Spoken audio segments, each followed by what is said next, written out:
everyone, I am doing a review on the Bawkers 60-piece tire repair kit, and I got these off Amazon. I got the one without a screwdriver, but there is one where you can buy it with a screwdriver, so I got this to fit for my SUV, but it is pretty universal, so you can just use it for any cars.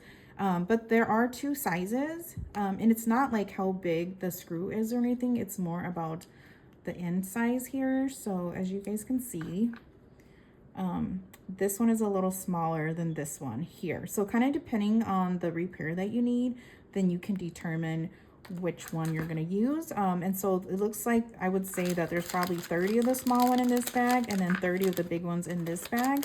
I think what's great about these is that it's always good to have some in your car, give some to your friends or family to have. You never know when you're on the road and you're going to need one of these and you're going to have to bring into a shop. But if you have this, you can quickly just do it yourself. And these are also rust proof prevention as well. So I think that's great to have handy.